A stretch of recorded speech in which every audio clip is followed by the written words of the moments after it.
تم ایسا کیسے کر سکتی ہو الاف؟ تم ایک بیمار انسان کو کیسے اکیلا چھوڑ سکتی ہو؟ ان سوچوں میں گھری وہ واش روم سے باہر آئی۔ ہوا میں چہرے کو سکھانے کے بعد اس نے موئسچرائزر لگایا۔ لائٹ براؤن رنگ کی لپسٹک کو لبوں پر جگہ دیتے ہوئے وہ فائل کو اٹھا رہی تھی۔ فون کر کے معلوم کروں وہ کیسا ہے؟ کیا یہ فیصلہ صحیح ہے؟ غائب دماغی سے وہ کمرے سے باہر آئی۔ ایڈیٹر کو اپنی رپورٹ جمع کرانے کے بعد وہ واپس اپنے کیبن میں آ گئی۔ غفور صاحب نے اسے خطرناک کاموں میں ملوث ہونے سے روکا تھا۔ وہ خود بھی کوشش کر رہی تھی کوئی میس نہ پھیلے، لیکن اس سے یہ سب ہوتا جا رہا تھا اور وہ اس سب میں پھنستی ہی جا رہی تھی۔ مجھے اسے ایسے نہیں چھوڑنا چاہیے تھا۔ غلط کیا؟ غلطی کی تلافی تو بنتی ہے۔ وہ میز کی جانب آئی اور جھک کر گلوب کے پاس رکھا اپنا فون اٹھا لیا۔ مگر وہ ہے کون جس کے لیے میں تلافیاں کرتی پھروں؟ مجھے یہ نہیں کرنا چاہیے۔ اس سب سے اس کی جرأتیں اور بڑھ جائیں گی۔ فون کو میز پر رکھنے سے پہلے اس کے دماغ کے سوچ کا ایک اور کوندا لبکا تھا۔ اس نے آنکھیں بند کر کے کھولیں۔ لیکن اس ضمیر کا کیا کروں جو اپنی غلطی پر پشیمان ہے؟ گہرا سانس بھر کر اس نے سیل فون اٹھایا۔ ہر بار کی طرح ضمیر کی رہائی کا فیصلہ لمحے بھر میں ہوا تھا۔ اس نے ایبا کا نمبر ڈائل کیا اور لکڑی کی پالشڈ میز پر انگلی پھیرنے لگی۔ وہ جیکٹ کو شانوں پر سے جھٹکتے ہوئے پہن رہا تھا۔ جھک کر اس نے جوگرز میں پاؤں ڈالے اور والیٹ اٹھا کر جیب میں رکھ دیا۔ ابھی وہ بازوؤں کی زپ بند کر ہی رہا تھا کہ سائڈ ٹیبل پر رکھا اس کا موبائل فون گھوں گھوں کرنے لگا۔ کھڑے کھڑے اس نے سیل فون کی چمکتی اسکرین کو دیکھا جس پر لکھا نام اسے چونکا گیا تھا۔ جیکٹ کے کالر کو درست کرتے ہوئے اس نے کال ریسیو کی اور لاؤڈ سپیکر آن کر لیا کہ یہ وہ کال تھی جسے وہ قطعی اگنور نہیں کر سکتا تھا۔ زندہ ہوں اتنا تو اندازہ ہے، کال خیریت پوچھنے کے لیے کی ہوگی، اس لیے تم فکر نہیں کرو، ابھی جان نہیں چھوڑوں گا۔ گھڑی کو کلائی میں جگہ دیتے ہوئے وہ دبیر خاموشی کو توڑتے ہوئے کہہ رہا تھا۔ الاف کی آواز بخوبی اس تک پہنچ رہی تھی۔ تم درست ہو، میں نے اسی لیے کال کی تھی۔ تمہیں کیا ہو گیا تھا؟ براہ راست شاید یہ ان کی سالوں بعد ایک نارمل گفتگو تھی۔ ایبا کے لبوں کو مسکراہٹ نے چھوا۔ ہونٹوں کے کناروں کے قریب چھوٹے چھوٹے گڑھے پڑ گئے۔ زیادہ کچھ نہیں، بس کچھ یادیں ہیں جو آ کر حالت خراب کر جاتی ہیں، یا کچھ ایسے الفاظ جو دل کو زخمی کر دیتے ہیں۔ تمہارے الفاظوں نے بھی زخمی کیا تھا مجھے۔ اسپرنگ بالوں میں وہ انگلیاں چلاتے ہوئے کہہ رہا تھا۔ اس کا ماتھا کشادہ تھا اور شانے قدرے چوڑے تھے۔ ہمیں بات کرنی چاہیے۔ الاف کی طرف سے آئی پیشکش پر اس نے آواز کے ساتھ سامنے کی زپ کو سینے تک کھینچا اور بیڈ پر دونوں ہاتھ باندھے بیٹھ گیا۔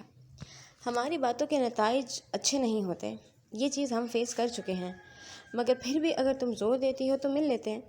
اپنی آواز پہچاننے کے بعد وہ اس کا منتظر تھا جیسے سالوں سے تھا اور شاید سالوں تک رہے بھی۔ پرسوں ملتے ہیں پھر، میں اس معاملے کو فوری طور پر سلجھانا چاہتی ہوں۔ برہان دروازہ کھول کر اندر آیا۔ ایبک نے ایک نگاہ اس پر ڈالی اور پھر وہ شانے اچکا گیا۔ پرسوں نہیں، کل۔ ہم کل مل رہے ہیں، لاہور میں، کیونکہ اس کے بعد میرے بہت سے پلانز ہیں اور آج سے لے کر اگلے ایک ہفتے تک میں لاہور ہی رہوں گا۔ اگر یہ ممکن ہے تو تم لاہور آ جاؤ، لوکیشن تمہیں بھیج دوں گا۔ برہان لب کھولنے والا تھا جب ایبک نے ہاتھ کے اشارے سے اسے چپ رہنے کا کہا۔ وہ دونوں غفور صاحب کے مینشن میں جانے کے لیے بالکل تیار تھا۔ وہاں الاف ہوگی یا نہیں یہ ایبک نے نہیں سوچا تھا۔ ہاں، اسے منظر سے غائب کرنے کے لیے اس کے پاس اچھا پلان تھا۔ چونکہ وہ پلان ضائع گیا، اس لیے پلان بی جب چل کر خود آیا تھا تو وہ اس پر عمل کیوں نہ کرتا؟ یعنی کہ لاہور؟ کچھ دیر بعد اس کی پرسوج آواز گونجی۔ برہان نے سیاہ پینٹ شرٹ پہنی ہوئی تھی، ہاتھ میں اس کے بلو بیلز کے بکے تھے اور بلو بیلز الاف کو بہت پسند ہیں۔ یہ بات فقط ایبک جانتا تھا، برہان نہیں۔ اسے تو یہی لگ رہا تھا کہ انیشا کو ان پھولوں سے اٹیچمنٹ ہے۔ اگر اسے حقیقت کی بھنک بھی لگ جاتی تو واللہ وہ انہیں نہیں خرید۔ ٹھیک ہے، پھر ملتے ہیں۔ یوں بھی مجھے بھی کام تھا لاہور میں، تو مجھے لوکیشن سینڈ کر دینا، اوکے؟ سپر، پہنچ کر اپنی تصویر ضرور بھیجنا۔ الاف اس کی بات پر بد کی۔ تصویر؟ وہ کیوں بھیجوں؟ کیا تم نہیں جانتے یہ گناہ ہے؟ محترم، فقط سود لینے یا دینے والے جہنم کی آگ میں نہیں جلیں گے، نامحرم کی تصویر لینے اور دینے والے بھی آگ میں جلیں گے، اور اتنے عبرتناک جلیں گے کہ پناہ ہے بس۔ ایبک نے بھویں اچکائیں، جانے کیوں اس کی بے بھی آواز میں اسے کوئی یاد آیا تھا۔ زندگی کی آگ مجھے لگتا ہے جہنم کی آگ سے زیادہ جلندار ہے۔ خیر، میں تو تصدیق کے لیے کہہ رہا تھا، مجھے بالکل بھی شوق نہیں ہے نامحرموں کی تصویر سے اپنے فون کو بھرنے کا۔ اللہ حافظ۔ فون بند ہو چکا تھا۔ برہان فون کے بند ہونے کے بعد کے 1 سیکنڈ بعد ہی اس پر برس پڑا۔ یہ تم کیا کر رہے ہو؟ ایک طرف انیشا کے ساتھ رشتہ جوڑنے کی بات کر رہے ہو اور دوسری طرف الاف کے ساتھ میٹنگز کر رہے ہو، کیا چاہ رہے ہو آخر؟ وہ کھڑا ہوا تھا، خود پر سپرے کیا اور آئینے میں اس سڑو کا عکس دیکھنے لگا جو اس وقت کچھ زیادہ ہی سیخ پا لگ رہا تھا۔ ایبک اس کی شکل دیکھ کر مسکرا دیا۔ تم پریشان تھے نا کہ اگر وہاں ہمیں الاف نے دیکھ لیا تو کیا ہوگا؟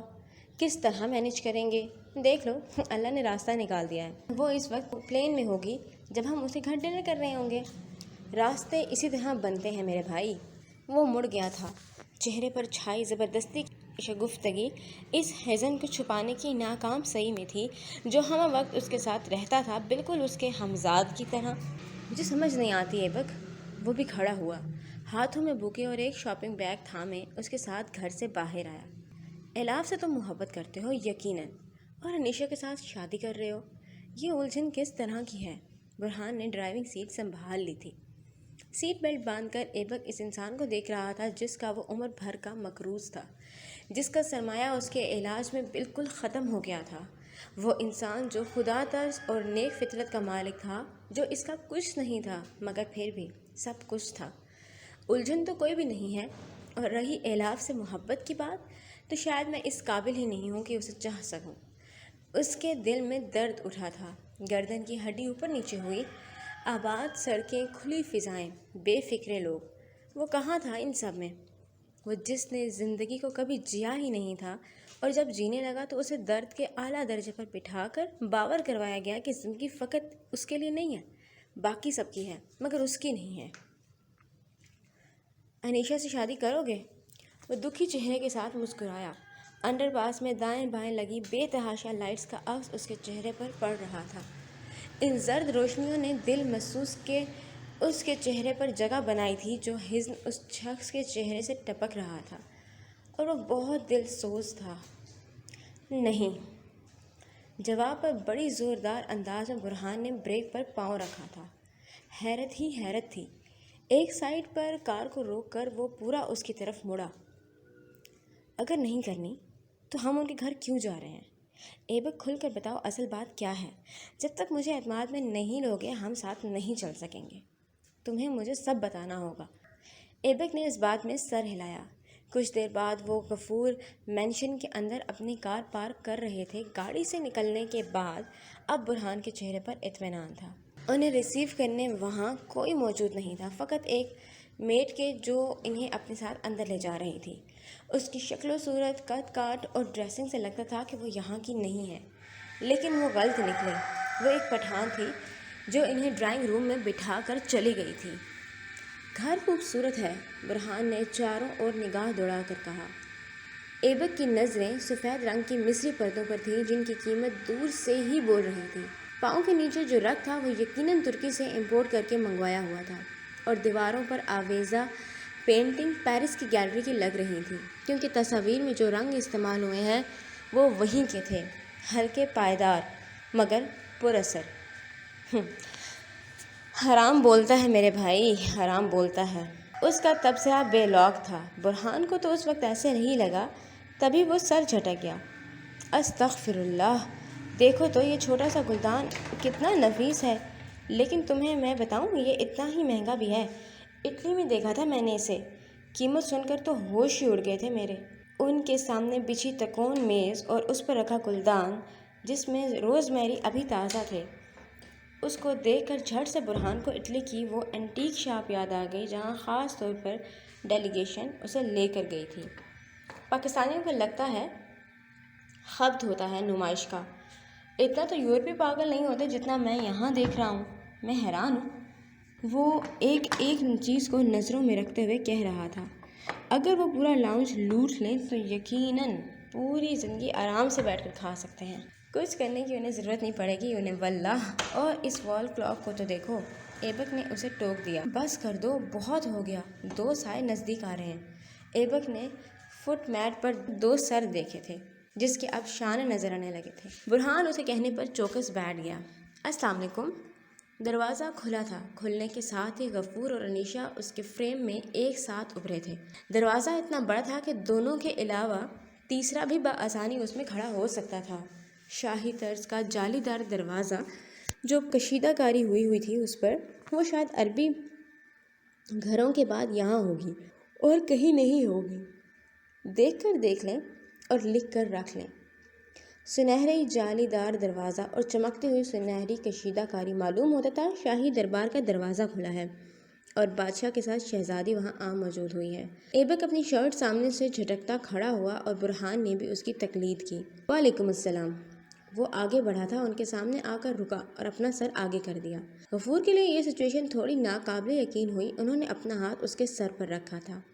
شاید بیٹیوں کے بعد یہ پہلا انسان تھا جس کے سر پر وہ ہاتھ رکھ رہے تھے اور ان کا ہاتھ لے کر چومنے لگا۔ اس کے بعد انہیں ماتھے سے لگا کر ہٹا تھا۔ تمہاری صورت بتا رہی ہے تم بغداد سے ہو۔ وہ مسکرا کر پیچھے ہٹا۔ برہان نے فقط مسافے سے کام چلایا تھا، اس نے یہ نو ٹنکیاں نہیں ہوتی تھیں اس سے۔ رسم و رواج سے بھی اندازہ لگایا ہوگا آپ نے۔ ہمارے ہاں بڑوں کی دعائیں زندگی سہل کر دیتی ہیں۔ یہ الگ بات ہے کہ میرے نصیب میں ان کی دعائیں نہیں ہیں۔ وہ سب آمنے سامنے صوفوں پر بیٹھ گئے تھے۔ انیشا ظاہر سی بات ہے غفور کے ساتھ بیٹھی ہوئی تھی۔ اس کے ہاتھ میں بلو بیلز کا بکے تھا جسے شکریہ ادا کرتے ہوئے اس نے ایبک کے ہاتھ سے تھام لیا تھا۔ برہان نے شاپنگ بیگ غفور صاحب کو تھمایا تھا۔ اسے اب سمجھ آ رہی تھی کہ ایبک نے اتنا مہنگا ایش ٹرے کیوں خریدا تھا۔ یہاں کی عمارت دیکھ کر اسے ایبک کے گفٹ کی قیمت پھر بھی کم ہی لگی تھی۔ تمہارے والد صاحب کیا کرتے تھے؟ مطلب کیا وہ بغدادی تھے؟ اس نے نفی میں سر ہلایا، تھوڑا سا آگے جھک کر بیٹھا اور اس جوس کو نظر انداز کرنے لگا جو ابھی بھی میڈ رکھ کر گئی تھی۔ اسے پینے میں دلچسپی نہیں تھی، اس لیے اس نے گلاس نہیں تھاما تھا۔ میرے والد صاحب سلطان حسین ایک پاکستانی مرد تھے۔ انیشا اور غفور سلطان نام پر چونکے۔ یہ تو اس کا نام تھا، کیا نہیں تھا؟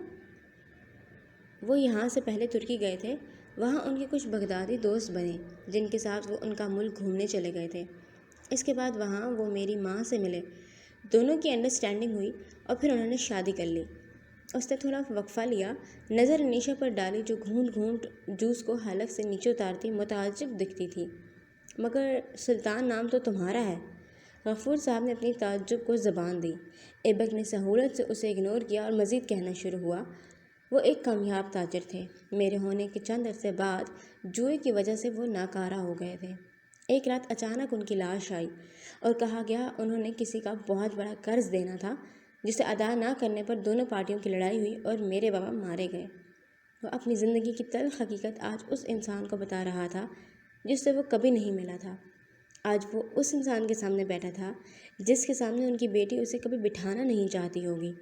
وقت نے کروٹ لی تھی۔ آج ایبک بھی وہی تھا اور غفور صاحب بھی، بس وہ انسان نہیں تھا جس کی خواہش تھی کہ وہ یہاں تک آئے۔ لاؤنج کی گرم دیواروں، سانسوں، جوس کو نگلنے اور پلک جھپکنے کے علاوہ بھی کسی اور کی آواز سن رہی تھی۔ وہ کوئی اور ایبک تھا جو مزید کہہ رہا تھا، مگر تمہارا نام سلطان کیسے ہے اگر یہ تمہارے والد کا ہے تو؟ غفور صاحب زور سے بولے تھے۔ میری ایک بہن بھی تھی ادا، ہم دونوں ساتھ بڑے ہوئے تھے۔ بہت سٹرگل کی تھی ہم دونوں نے۔ ہماری ماں حالات کی تنگی اور محبوب شوہر کو چھوڑ جانے کی وجہ سے اپنا دماغی توازن کھو بیٹھی تھی۔ میری بہن اور میری بہت خواہش تھی کہ وہ جلد ٹھیک ہو جائیں، لیکن ایسا نہیں ہو سکا، ان کا قتل کر دیا گیا۔ غفور صاحب کو اچھو لگا تھا۔ انیشا کے ہاتھ سے بکے پھسل کر قدموں میں جا گرا۔ برہان نے ایبک کا ہاتھ تھام کر اسے روکنا چاہا، مگر وہ رکا اور نہ ہی اسے رکنا تھا۔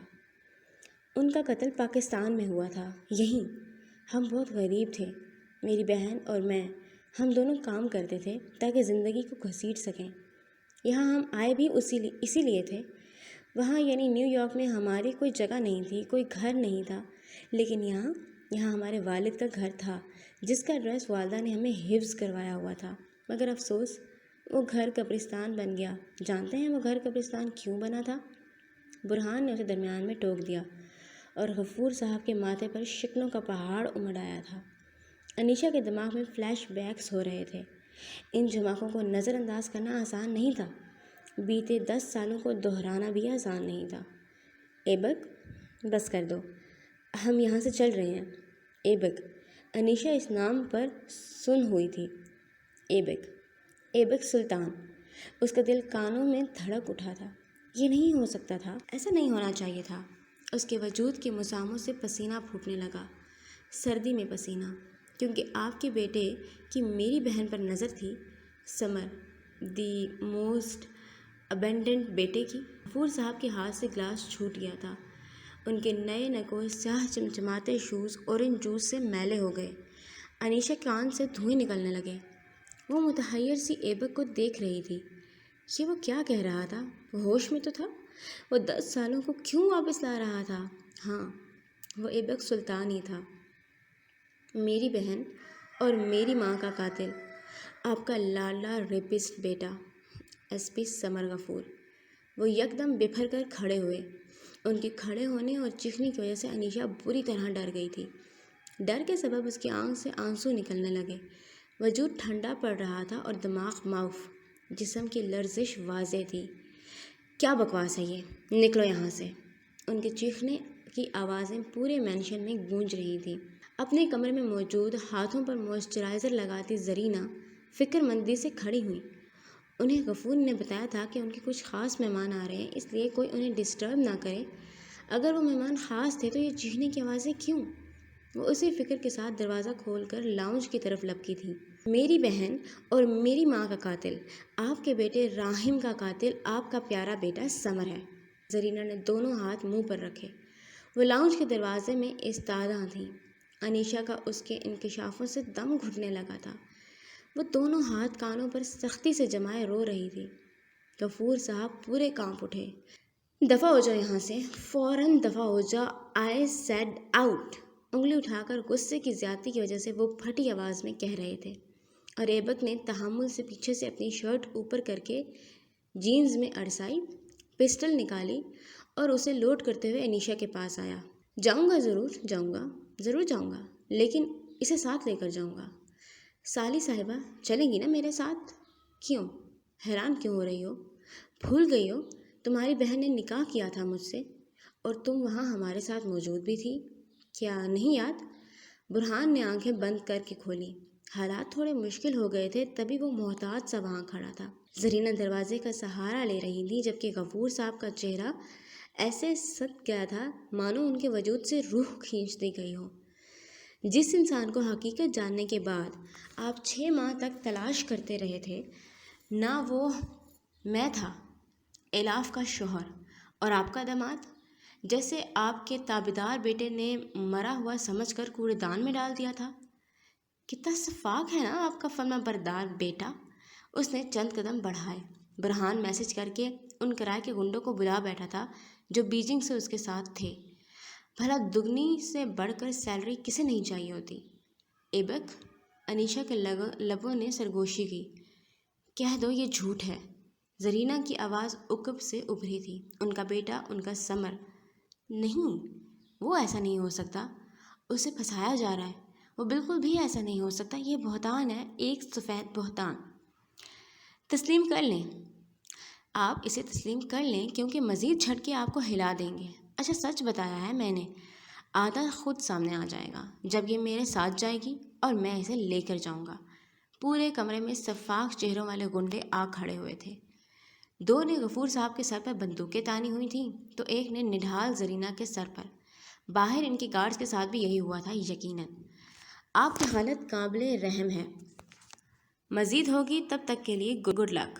غفور صاحب پر ایک استہزائی نظر ڈال کر وہ بت بنی انیشا کو اپنے ساتھ وہاں سے لے گیا تھا۔ ان کے جانے کے کافی دیر تک زرینہ اور غفور یوں ہی کھڑے رہے تھے۔ ایک قیامت تھی جو اس مینشن پر آ گری تھی، مگر وہ اس کے اثرات کو زائل کرنے سے قاصر تھے، کیونکہ وہ خود ہی اس کے اثرات تھے۔ خود کو بھلا کون ختم کرتا ہے؟ شاہیل نے آخری فائل پر سرسری نظر دوڑائی۔ سب ٹھیک تھا۔ تبھی اس نے فائل کو بند کر کے پرے کھسکایا۔ کرسی کی بیگ پر وزن ڈالنے کے بعد وہ آنکھیں بند کر رہا تھا۔ باہر خاصی خنکی پھیلی ہوئی تھی۔ لیکن اس کے آفس کا ماحول پرسکون تھا۔ سینٹرل ہیٹنگ کے باعث وہاں گرمی کا نام و نشان بھی نہیں تھا، لیکن پھر بھی اس کا دل بوجھل ہو رہا تھا۔ کیوں؟ یہ بات وہ خود بھی نہیں جانتا تھا۔ ناصر، میرے لیے ایک کپ کافی لے کر آؤ۔ انٹرکام بند کرنے کے بعد وہ اپنے ماتھے کو مسل رہا تھا۔ گزشتہ کچھ دن خاص دقت آمیز رہے تھے اس کے لیے۔ جس کیس میں وہ ہاتھ پھنسا بیٹھا تھا وہ بہت مشکل لگ رہا تھا۔ ایک رئیس کا کیس تھا جس کے بیٹے نے قتل کر دیا تھا، اور جس کا کیا تھا، وہ بھی کوئی عام انسان نہیں تھا، ایک جانا مانا مشہور بزنس مین تھا جس کا قتل کیا گیا تھا۔ وہ چاہے جتنا بڑا بھی بزنس مین ہوتا، شراحیل کے آگے نہیں ٹک سکتا تھا۔ اس نے جیسے تیسے کر کے لے دے کر اس معاملے کو رفع دفع کر دیا، لیکن ہاں، اس سب میں اس کے اعصاب کافی چٹک گئے تھے۔ موم کی کال آئی تھی، وہ اسے کچھ عرصے کے لیے ٹورنٹو بلا رہی تھیں۔ وہ جانا چاہتا تھا، تبھی اس نے اپنی فلائٹ کنفرم کروا لی تھی۔ سر، آپ سے ملنے کوئی خاتون آئی ہیں۔ وہ کافی کے ذریعے اپنے کسے اعصاب کو ڈھیلا کر رہا تھا جب اس کا منشی اندر آ کر اسے اطلاع دے گیا۔ گہرا سانس بھرتے ہوئے اس نے کرسی کی بیک کو چھوڑا اور سر ہلاتے ہوئے بولا، انہیں اندر بھیج دیں۔ کچھ دیر بعد ایک ادھیڑ عمر عورت اس کے کمرے میں داخل ہو رہی تھی۔ شراحیل نے انہیں نہیں پہچانا تھا، شاید وہ کلائنٹ ہو۔ وہ انہیں اپنی تھکی ہوئی آنکھوں کے ساتھ دیکھ رہا تھا۔ اس نے بیٹھنے کا اشارہ کیا، جس پر وہ عورت کچھ جھجکتے ہوئے بیٹھ گئی تھی۔ وہ مکمل طور پر ان کی جانب متوجہ ہوا۔ جی کہیے۔ وکیل صاحب، مجھے اپنے شوہر سے خلا چاہیے۔ شراحیل نے بھویں اچکائی تھیں۔ دکھنے میں وہ عورت مڈل کلاس لگ رہی تھی۔ اس کے بولنے کا انداز، اس کے کپڑے ظاہر کر رہے تھے کہ وہ عام سی گھریلو عورت ہے جو کہ لگ بھگ 38 برسوں کی ہے۔ آنکھوں کے اور ہونٹوں کے کناروں پر جھریاں، کہیں کہیں بالوں میں چھلکتی چاندنی اور فرہبی مائل وجود اس کے حالات کا پتہ دے رہا تھا۔ خلا کی وجہ اسے سمجھ نہیں آ رہی تھی۔ عموماً تو اس طرح کے کیسز میں وہ میٹنگ کے لیے وقت دیا کرتا تھا، لیکن سامنے بیٹھی عورت کے چہرے کا دکھ اور آنکھوں کی ویرانی نے اسے ایسا کرنے سے روک دیا۔ وہ بھول گیا تھا کچھ گھنٹوں بعد اس کی فلائٹ ہے اور اس سے پہلے اسے غفور مینشن بھی جانا ہے۔ ظاہر ہے یہاں آپ کسی وجہ سے آئی ہیں، لیکن وہ وجہ خلا ہوگی، سمجھا نہیں؟ یعنی آپ مجھے کوئی ٹھوس وجہ بتائیں جس کی وجہ سے یہ آپ کی فیصلہ کر چکی ہیں۔ آپ کے بچے تو ہوں گے یقیناً۔ کافی مگ میں تھوڑی سی کافی بچ گئی تھی۔ اس نے سیاہ سادہ کوسٹر کے اوپر سے اسے رکھا اور دونوں ہاتھ باہم پھنسا کر اس عورت کو سننے لگا جو کہہ رہی تھی، میرے شوہر کو میں پسند نہیں ہوں۔ انہیں 40 کی عمر میں بھی اپنے ساتھ ایک لڑکی چاہیے۔ میں ویسی نہیں رہی، اس لیے اب روز لڑائیاں ہوتی ہیں۔ وہ مجھے مارتے نہیں ہیں لیکن اس سے زیادہ زخم دیتے ہیں۔ لفظ اتنے سخت ہوتے ہیں کہ مجھے لگتا ہے میں مر جاؤں گی۔ وہ رونے لگی تھی۔ یہ ایک فیملی کیس تھا اور زیادہ تر کرمنل کیسز میں وہ دلچسپی رکھتا تھا۔ اس طرح کے کیسز کم ہی ڈیل کرتا تھا، لیکن کہا نا، اس عورت سے نہ جانے کیوں اسے ہمدردی محسوس ہونے لگی تھی، جس کی بنا پر وہ اسے سن رہا تھا۔ وہ اب پانی کا گلاس پیش کر رہا تھا۔ وہ گلاس اس کے ہاتھ سے تھام کر گھونٹ گھونٹ پانی حلق سے نیچے اتارنے لگی، مانو اسے بڑی دقت ہو رہی تھی پانی پینے میں، اور اسے تھی بھی۔ اس کا کئی عورتوں کے ساتھ تعلق ہے، لاتعداد بار وہ پتہ نہیں کس کس کو گھر لا چکے ہیں۔ کل رات بھی اس نے اپنا جملہ درمیان میں چھوڑا۔ حلق میں اٹکتا درد کا گولا اسے بولنے سے روک گیا تھا۔ شراحیل کو اس کے لیے برا لگا۔ آپ کے بچے ہیں؟ اس نے پھر سوال کیا تھا۔ عورت نے نم آنکھیں اٹھا کر اسے دیکھا اور نفی میں سر ہلایا۔ نہیں، اور اچھا ہی ہوا کہ اللہ نے اسے محروم رکھا۔ ایسے لوگوں کو اولاد راس نہیں آتی۔ اس کے لہجے میں دکھ ہلکورے لے رہا تھا۔ شراحیل نے ٹیشو پیپر باکس اس کے آگے کیا۔ آپ کو بھی اسی دکھ نے کھایا ہے، ورنہ جس ملک میں میں رہتا ہوں وہاں آپ کی عمر کی کنواری لڑکیاں ہوتی ہیں، چست اور چنچل۔ میری مانے یہ گناہ نہ کریں۔ طلاق ایک ناپسندیدہ فعل ہے۔ طلاق یافتہ عورتوں کی یہاں کیا حیثیت ہے، یہ بات آپ مجھ سے زیادہ اچھی طرح جانتی ہیں۔ پلیز آپ کوشش تو کریں نبھانے کی۔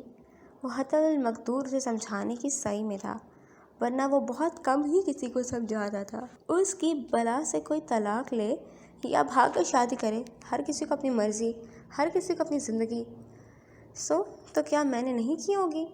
گزشتہ 20 سالوں سے میں نباہ کی کوشش کر رہی ہوں، لیکن اب تھک چکی ہوں۔ اس عورت کے نقوش اچھے تھے، بس حالات اور اولاد کے دکھ نے اسے جلد بوڑھا کر دیا تھا۔ اگر وہ تھوڑی سی پالش ہو جائے تو یقیناً اس کا شوہر بد فطرتی نہیں کرے گا۔ کیا آپ کے شوہر شروع سے ہی ایسے تھے؟ عورت نے پھر سے نفی میں سر ہلایا۔ وہ تلخ تھے، لیکن یہ کام گزشتہ 4 سالوں سے کر رہے ہیں۔ اسرائیل کے لبوں نے پہلی بار مسکان کو چھوا۔ بس اس نے طے کر لیا تھا کہ وہ ان دونوں کی طلاق نہیں ہونے دے گا۔ ٹھیک ہے، پھر میں اپنی سیکرٹری کو کہہ دیتا ہوں، وہ آپ کو گروم کر دیں گی۔ آپ کو 3 ماہ تک ہمارے ساتھ تعاون کرنا ہوگا۔ اس کے بعد بھی آپ طلاق لینا چاہیں گے یا آپ کا شوہر اپنی حرکتوں پر قائم رہا تو میں آپ کا کیس درج کر لوں گا۔ وہ کرسی پیچھے کھسکا کر کھڑا ہوا اور اس کی بیک پر رکھا کوٹ اٹھا کر پہننے لگا۔ میری کیا فیس ہوگی وکیل صاحب؟ اس نے فوراً ماننے سے اسرائیل کو اندازہ ہوا وہ خود بھی دل سے خلا نہیں چاہتی تھی۔ اسرائیل نے کالر جھٹکتے اسے دیکھا اور پھر ہلکا سا مسکرایا۔ دعا، یک لفظی جواب دے کر وہ اسے کراس کرتا نکلا تھا۔ عورت نے مڑ کر اسے دیکھا۔ اس کی آنکھیں مزید پانیوں سے بھر گئیں۔ اپنے مخصوص لباس میں ہاتھ میں بریف کیس تھامے وہ جلدی کچہری کی سیڑھیاں اترتا ہوا دائیں جانب مڑا۔ پارکنگ لاٹ میں آ کر اس نے دور سے ہی گاڑی کو ان لاک کیا تھا۔ ابھی وہ سیٹ بیلٹ باندھ ہی رہا تھا کہ الاف کی کال اس کے سیل فون میں آنے لگی اور وہ مسکرا دیا۔ کہو، کیسے یاد کیا آج مجھے تم نے؟ کار کو ریورس کرنے کے بعد وہ اسے مین روڈ پر لے آیا تھا۔ دھوپ آج تیز تھی مگر بھلی تھی۔ لاہور جا رہی ہوں میں، 2 دن بعد آؤں گی۔ سوچا تمہیں بھی بتا دوں، کبھی پریشان ہوتے پھرو گے۔ اسرائیل کے معدے میں خوشی کی تتلیاں یہاں وہاں منڈلا اٹھیں۔ یہ احساس جو تھا انوکھا تھا۔ یعنی تمہیں یقین ہو گیا میں تمہارے لیے پریشان ہوتا ہوں؟ وہ مسکرا رہا تھا۔ اس کی مسکراہٹ آواز میں بھی گھلتی تھی۔ الاف سمجھ گئی، تبھی سر جھٹک کر بولی، مجھے تو تب سے یقین ہے جب سے تم نے انگوٹھی پہنائی تھی۔ وہ خوش ہے؟ چلو اور کر دیتے ہیں۔ یوں بھی اس کا فیوچر ہسبینڈ تو وہی ہے۔ کچھ نہیں ہوتا اگر وہ اس طرح کی چھوٹی موٹی بات کر دے تو۔ بس کر دو میڈم، ہارٹ اٹیک دلوانا ہے کیا؟ یو ٹرن آیا تھا، وہ گاڑی کو موڑ کر 1 وے پر لے آیا۔ اس کا رخ چاچو کے گھر کی جانب تھا۔ ویسے آج یہ عنایتیں کس لیے ہو رہی ہیں مجھ پر؟ کہیں اس عورت کے دل سے نکلی دعاؤں کا اثر تو نہیں؟ اگر ایسا ہوا تو واللہ میں نے چیریٹی چیمبر کھول لینا ہے۔ کیوں؟ کیا پہلے کبھی میں نے ایسی بات نہیں کی؟ اس نے انڈیکیٹر لگا کر اشارہ دیا۔ مڑنے والا تھا کہ یہاں سے بس 2 اسٹریٹ بعد ہی وہ گھر تھا جہاں اسے جانا سب سے زیادہ پسند تھا۔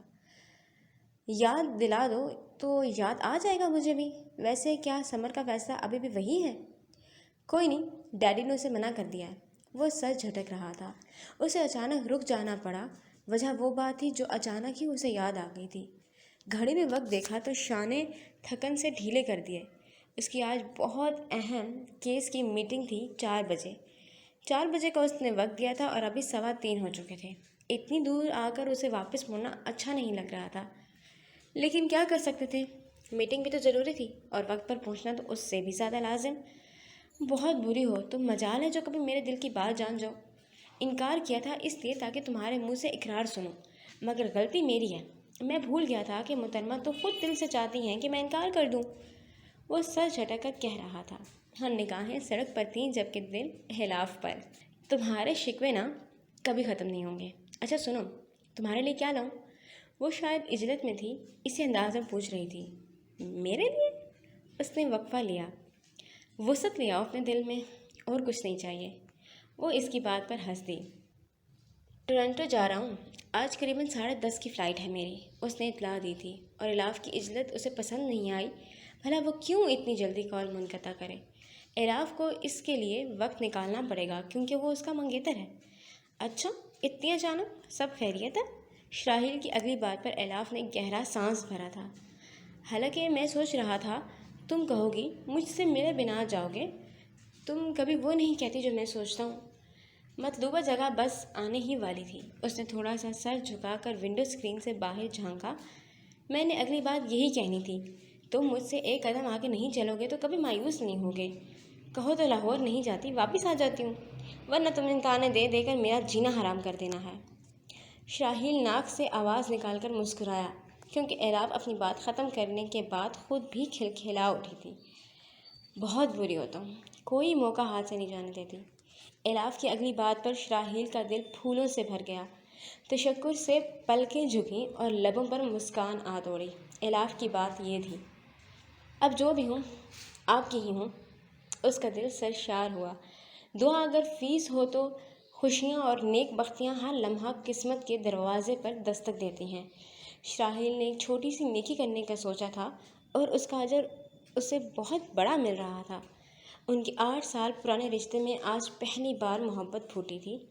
آج پہلی بار اعلاف کی طرف سے اسے خوشی ملی تھی۔ میری خوش بختی ہے، خوشی سے مغلوب لہجے میں کہا۔ اعلاف کے ساتھ اچھی گفتگو کرنے اور کامیاب میٹنگ کے بعد وہ قریباً 9 بجے فارغ ہوا تھا۔ اب بس 1-1.5 گھنٹے بعد اس کی فلائٹ تھی۔ اس سے پہلے اسے چاچو سے ضرور ملنا تھا، تبھی وہ فریش ہونے کے بعد کپڑے بدل کر ان کی گھر کی اور دوبارہ روانہ ہو گیا۔ جانتا تھا اب تک اعلاف لاہور پہنچ گئی ہوگی۔ کوئی نہیں، یہ ایک طرح سے اس کے لیے اچھا بھی ہے، ماحول بدلے گا، اس کا موڈ بھی بدلے گا۔ وہ ان کے گھر کے قریب پہنچا، گیٹ کھلا ہوا تھا۔ اس کے ماتھے پر بل آ سمائے۔ چوکیدار کہاں ہے؟ اس نے گاڑی گیٹ کے اندر ڈالی۔ پورچ میں کار کو لے جانے سے پہلے ہی وہ زخمی چوکیدار کو دیکھ چکا تھا۔ گارڈز کی حالت بھی یہی تھی۔ وہ عجلت میں کار سے باہر آیا اور زخمی گارڈ کی سمت لمکا۔ اوہو، کیا ہوا ہے تمہیں؟ کون آیا تھا یہاں؟ وہ اس کی گال تھپتھپاتے ہوئے پوچھ رہا تھا، جو نیم بے ہوش سا تھا۔ انہیں زیادہ چوٹ نہیں پہنچائی گئی تھی، ہاں صاف دیکھتا تھا کہ وہ کسی ایسے انجیکشن کا شکار ہوئے ہیں جس سے ان کی قوت کو سلب کر لیا تھا۔ وہ ادھوئے سے وہاں پڑے تھے۔ شاہیل انہیں چھوڑ اندر کی طرف دوڑا۔ لاؤنج عبور کرنے کے بعد وہ آوازیں لگاتا ہوا آگے بھاگ ہی رہا تھا کہ ڈرائنگ روم کے باہر ایستادہ زرینہ کو دیکھ کر ٹھٹک گیا۔ وہ بے قراری سے ان کی طرف مڑا۔ یہ سب کیا ہے؟ وہ ان کے نچڑے ہوئے چہرے پر نگاہ ڈالے پوچھ رہا تھا۔ اس کا روم روم سراپا سوال تھا۔ غفور صاحب تو گویا ایسے بیٹھے تھے جیسے مومی مجسمہ ہوں، اور وہ کیا تھے؟ شاید ہاں، جو ٹھوکر دل کو لگی تھی اس نے انہیں بت بنا دیا تھا۔ اب تو یہ بت شکن کا کام تھا کہ وہ اسے توڑے اور اس میں سے وہی پرانے والے غفور کو نکال دے۔ لیکن کیا بت شکن کر پائے گا یہ؟ ثمر اس قابل رہا ہے اب؟ یقیناً نہیں۔ کیا ہوا ہے؟ سب ٹھیک ہے؟ خدا را کچھ تو بولیں، میں بہت پریشان ہو رہا ہوں۔ زرینہ نے ہچکی بھرتے ہوئے آنسوؤں کو گالوں پر سے صاف کیا اور آئی بال اس کی طرف گھمائیں، جو کبھی ان پر تو کبھی غفور صاحب پر نظر ڈال رہا تھا۔ انسان کو اس کے اعمالوں کا حساب دینا پڑتا ہے۔ زرینہ سے پہلے غفور کی آواز ڈرائنگ روم کی خاموشی میں اتری تھی۔ شاہیل بھووں کو آپس میں ملا کر انہیں سن رہا تھا، جو مزید کہہ رہے تھے، کچھ کو آخرت میں تو کچھ کو دنیا میں۔ خاموشی دبیز خاموشی، دل خراش چیختی چنگھاڑتی روتی کر لاتی خاموشی۔ بہت سالوں پہلے جب میں نے کئی ناانصافیاں کیں، کئی غلط فیصلے کیے، جب بے تحاشا لوگوں کی زندگیاں اپنے انصاف کے ہتھوڑے تلے کچل دیں، ان کی آہوں کو جوتوں تلے رون دیا، ہاں تبھی کی بات ہے۔ میرا بیٹا مرا تھا، میرا ارحم کا قتل ہوا تھا۔ شاہیل ناسمجھی سے اپنے اتنے 100 فٹ اسپوکن اور کنٹرولڈ انکل کو یوں ٹوٹتے ہوئے دیکھ رہا تھا جیسے وہ بھری مٹی ہوں، اور وہ تھے بھی تو صحیح۔ وہ کیا ہر انسان بھری مٹی سے تو بنا ہے؟ کچھ ریت کے ٹیلے کی مانند، جو ہلکی سی ضرب سے، ہلکے سے جھٹکے سے سیکنڈز میں زمیں بوس ہوتا ہے اور پھر اسی کا ہو کر رہ جاتا ہے، جس سے بقا ہوئی اسی میں فنا بھی۔ میری بیٹی پاگل ہوئی تھی۔ دنیا کہتی تھی یہ اب کبھی نارمل نہیں ہوگی۔ کیوں؟ کیونکہ میرے گناہ کے بوجھ تلے اس کا دماغ دب کر رہ گیا تھا۔ وہ رو دیے تھے، وہ اونچے پورے مرد اولاد کے غم میں رو دیے تھے۔ وہ اولاد جو ان کے وجود کا حصہ تھی، جو ان میں سے تھی اور ان میں ہی رہ گئی۔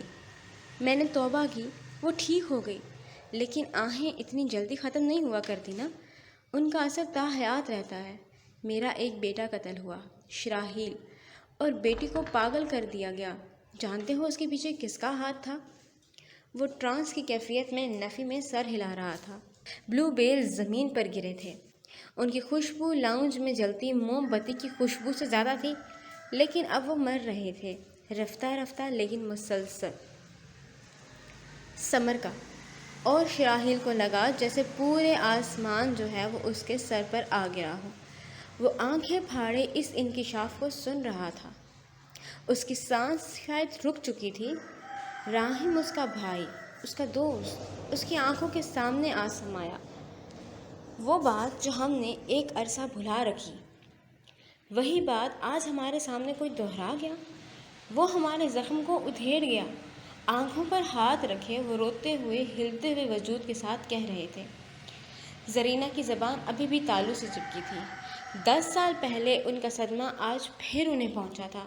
ان کی آنکھوں میں گزشتہ 10 سال پہلے کے مناظر تھے، وہ 10 سال جنہیں ان کے پیارے راحم نے چھوٹے چھوٹے کلپس کی صورت میں قید کیا ہوا تھا، وہ لمحات جن میں وہ جیتا تھا، ہنستا تھا، مسکراتا تھا، ان کا پیارا راحم۔ دل خراش 10 سال۔ وقت نے کروٹ بدلی اور ماضی کی چادر خود پر تان لی۔ وہ ماضی جو حسین بھی تھا اور ظالم بھی، کمال بھی تھا اور وبال جان بھی۔ وہ ماضی جو راحم اور ادا کا تھا، وہ ماضی جو ایبک اور ایلاف کا تھا، وہ ماضی جس کا ولن سمر تھا۔